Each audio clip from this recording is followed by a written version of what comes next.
Alright dear students, so let's start our today's session. आज के session में बच्चों हम लोग पढ़ाई करेंगे एलिंगम डायग्राम एंड स्मेल्टिंग। आज मैं आप लोगों को बच्चों स्मेल्टिंग एंड एलिंगम डायग्राम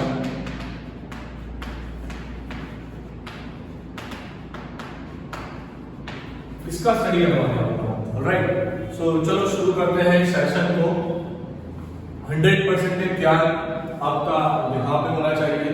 पूरा सेशन अच्छे से देख लेना, बहुत ही इजी सेशन बनेगा। ओके, अब सबसे पहली बात स्मेल्टिंग होता क्या है, तो आगे की दो चीज सबसे पहले याद कर लीजिए, रोस्टिंग एंड दूसरे था बच्चों कैल्सिनेशन। अब रोस्टिंग क्या होता है, रोस्टिंग एंड कैल्सिनेशन दोनों किया जाता था बच्चों रिवर्बरेटरी फर्नेस में।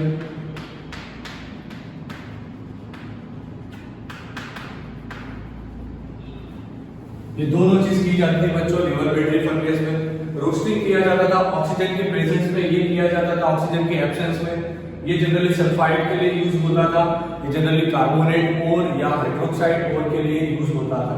दूसरी चीज रोस्टिंग में ओर को मेल्टिंग पॉइंट, मेटल के मेल्टिंग पॉइंट से कम मेल्टिंग पॉइंट पे हीट किया जाता था। कैल्सिनेशन में मेटल को उसके मेल्टिंग पॉइंट से हाई मेल्टिंग पॉइंट पे हीट किया जाता था। याद है ना, याद है आप लोगों को? बहुत अच्छे बच्चों। अब दूसरी चीज जो सबसे इंपॉर्टेंट यहाँ पे आती है, जो आप सब लोगों को ध्यान रखनी है बच्चों, तो जो रोस्टिंग कैल्सिनेशन था ना, दोनों में आप कन्वर्ट तो करते थे सिर्फ और सिर्फ ऑक्साइड में।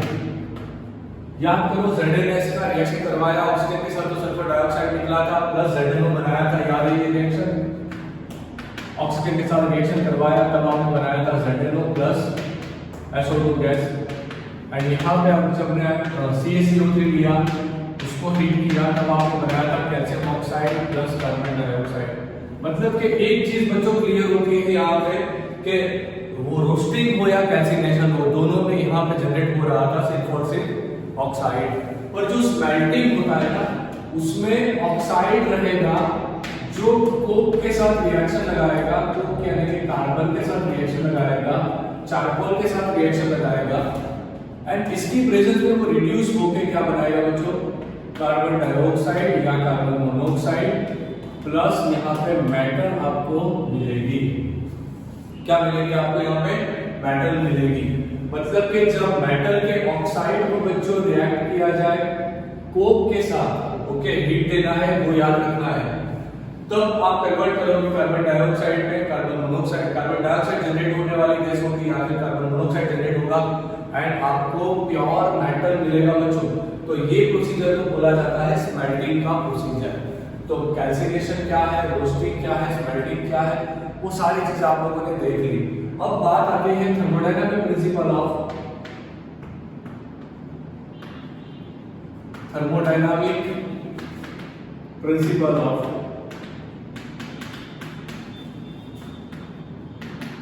मेटलर्जी। जो मेटल बची है बच्चों, उसका थर्मोडायनामिक प्रिंसिपल क्या है? तो सबसे पहली चीज, तो सबसे पहले मैं आप लोगों को इंट्रोड्यूस करवाना चाहूंगा गिब्स फ्री एनर्जी से। Now my dear students, as you already know, Gibbs free energy होता क्या है? Gibbs free energy delta G is equal to होता है delta H minus 3 delta S। चलो सब टर्म्स यहाँ पे फिर से एक्सप्लेन कर रहा हूँ, ऑलरेडी आप 11वीं में पढ़े हो, पर आई एम श्योर कि आपको अभी याद नहीं होगा।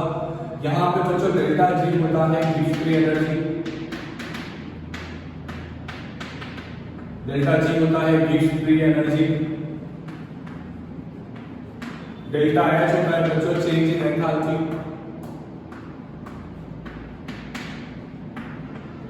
चेंज इन एंथैल्पी, T होता है बच्चों टेम्परेचर, डेल्टा S होता है बच्चों change in entropy.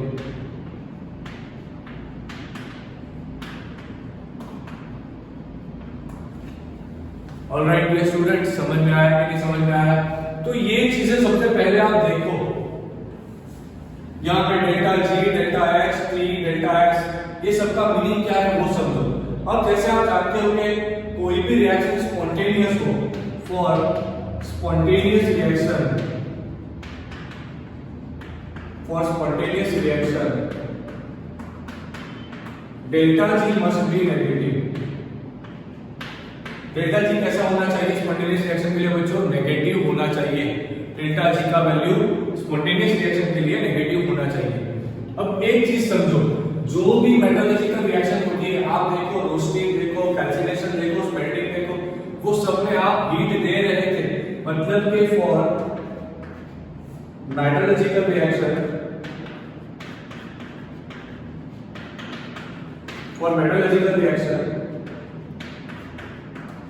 heat is provided। इसका मतलब ये हुआ बच्चों के डेल्टा एच जो आएगा वो आएगा पॉजिटिव, क्योंकि ये रिएक्शन होगा एंडोथर्मिक। ये रिएक्शन होगा एंडोथर्मिक। अब एंडोथर्मिक के लिए डेल्टा एच कैसा आएगा बच्चों? पॉजिटिव आएगा। ये चीज ध्यान रखना। अगर आपको ये सारी चीजें नहीं आ रही है तो 11वीं का थर्मोडायनामिक्स का सेशन निकालो, वहां पे ये सारी चीजें मैंने ऑलरेडी पढ़ा के रखी है कि जो एंडोथर्मिक रिएक्शन होगा ना उसके लिए डेल्टा एच तो पॉजिटिव आएगा। अब आप खुद से दिमाग लगाओ, आपको डेल्टा जी कैसा लेके आना है? आपको डेल्टा जी लेके आना है नेगेटिव में। इसका आंसर आपको नेगेटिव में लाना है। डेल्टा एक्स माइनस के डेल्टा एच में से ये वाला टर्म तो बच्चों पॉजिटिव है। इसका मतलब ये हुआ ये टर्म जितना बड़ा आएगा उतना आपका आंसर नेगेटिव में आएगा। फिर से समझा रहा हूं, आपको चाहिए डेल्टा जी नेगेटिव में। आपको डेल्टा जी कैसा चाहिए बच्चों? नेगेटिव में चाहिए। यहां पे एक चीज क्लियर है, मेटलर्जिकल रिएक्शन जनरली एंडोथर्मिक होती है। अगर रिएक्शन एंडोथर्मिक होगी तो डेल्टा एच का वैल्यू तो पॉजिटिव होगा। मतलब कि यहां प्रॉब्लम क्या हो रहा है? डेल्टा एच हमारा पॉजिटिव आ रहा है, ये वैल्यू पॉजिटिव आएगा। अब जितना ये टर्म बढ़ा उतना आपका आंसर नेगेटिव में बढ़ा आएगा। ओके, मान लीजिए कि डेल्टा एच का वैल्यू आपने लिया 100, इसका वैल्यू लिया आपने 300, तो ओवरऑल आंसर निकल के आया -200। अब मान लीजिए ये वैल्यू बढ़ा -400, तो ये आंसर हो जाएगा -300। मतलब कि डेल्टा जी नेगेटिव में बढ़ेगा, रिएक्शन बहुत आसानी से स्पॉन्टेनियस हो जाएगा। समझ रहे हो आप लोग मेरी चीज? तो ये जो सारी बात थी बच्चों, इसे बोला जाता है थर्मोडायनामिक प्रिंसिपल ऑफ मेटलर्जी। अब कई बार क्या होता है कि डिफरेंट टेम्परेचर के लिए जो थर्मोडायनामिक प्रोसेस को स्टडीज किया जाता है ना, उसे बोला जाता है पायरोमेटलर्जी।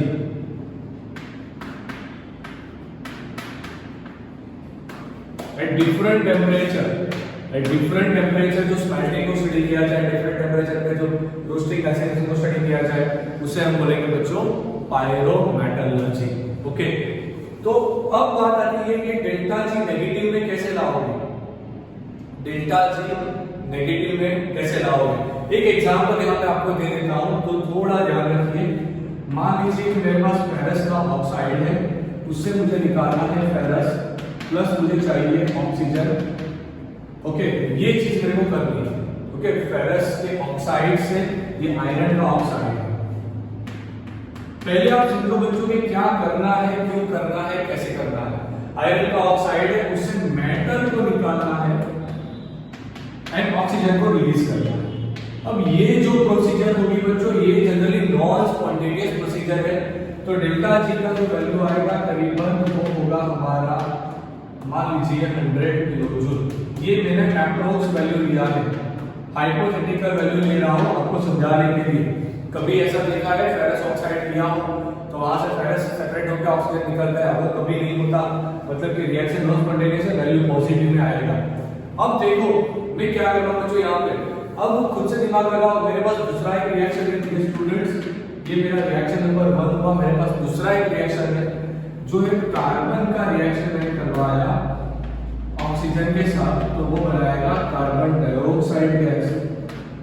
ऑलराइट, कार्बन का रिएक्शन करवाया ऑक्सीजन के साथ, तो वो बनाएगा कार्बन डाइऑक्साइड गैस।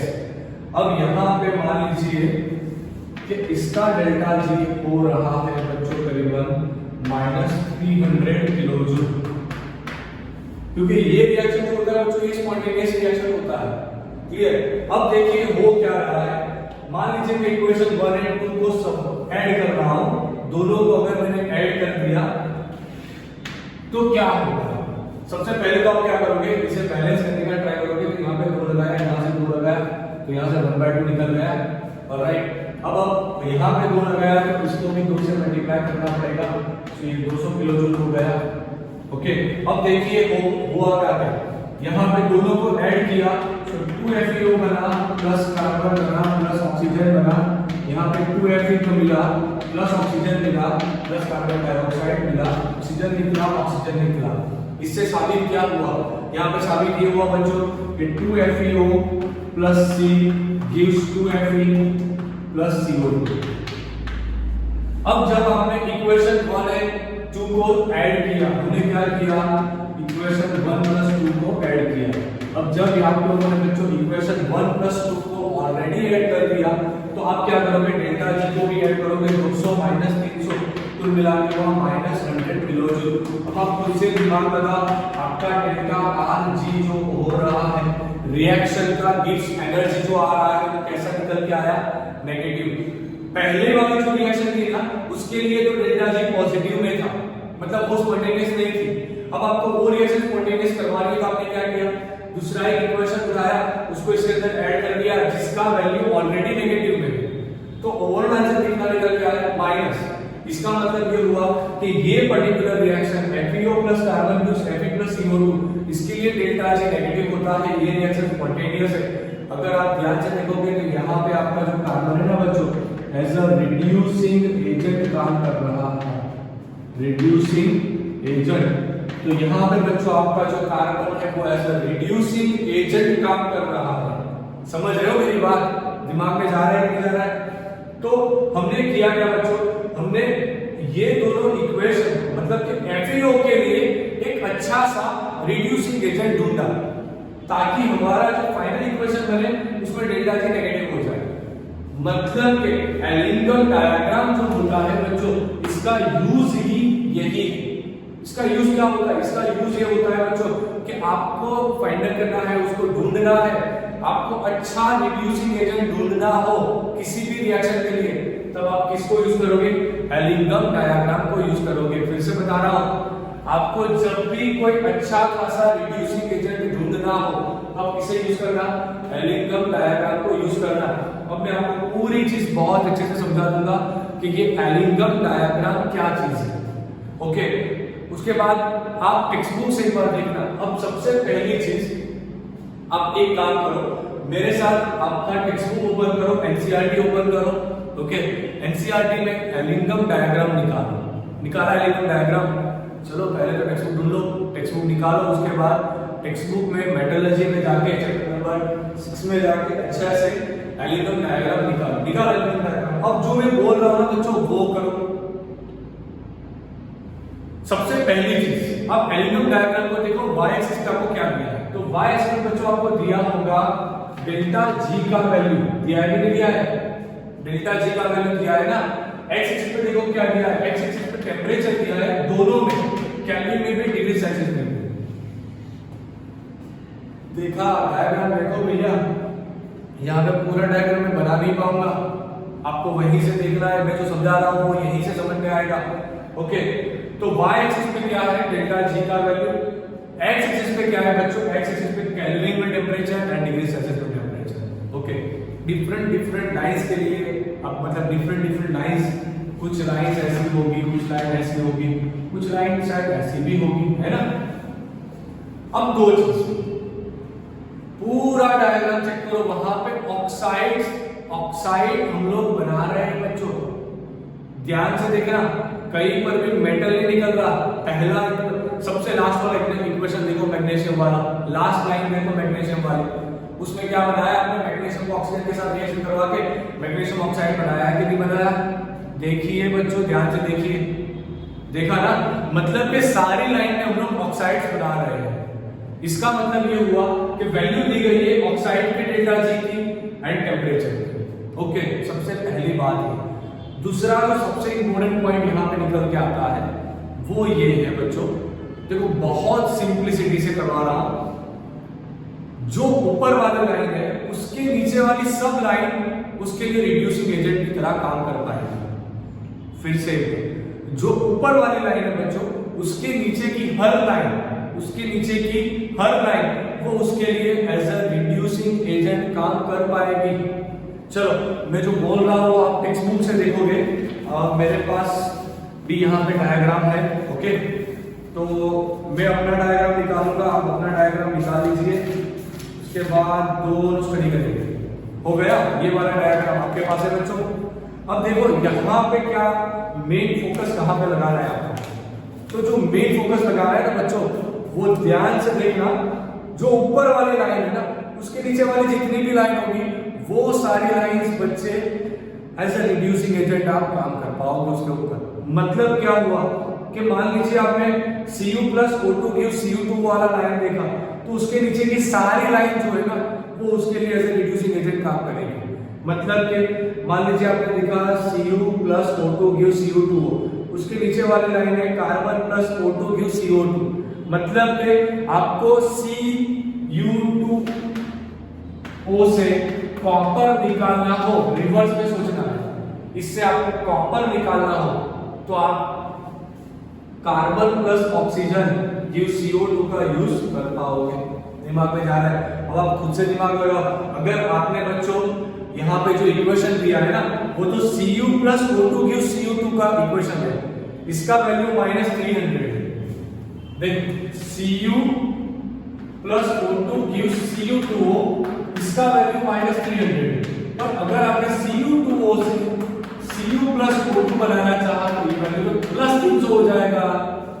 दिमाग में गया? अब इसके नीचे का कोई भी इक्वेशन ले लो, कार्बन प्लस ऑक्सीजन वाला, अब इसके अंदर कार्बन प्लस ऑक्सीजन वाला इक्वेशन ऐड किया तो ये कार्बन डाइऑक्साइड बना, इसके लिए वैल्यू -400 है। अब +300 -400 कितना हुआ? -100 हुआ ना। तो रिएक्शन का जो डेल्टा जी था वो नेगेटिव आ गया। जो हमें करना है, फिर से समझा रहा हूं, ध्यान रखना, फिर से समझा रहा हूं बच्चों, ध्यान रखना, ये जो वैल्यू थी वो -300 है, पर हमें ये नहीं बनाना, इससे ये बनाना है, तो इसे रिवर्स करो, रिवर्स किया तो ये प्लस हो जाएगा, तो +300 हो गया।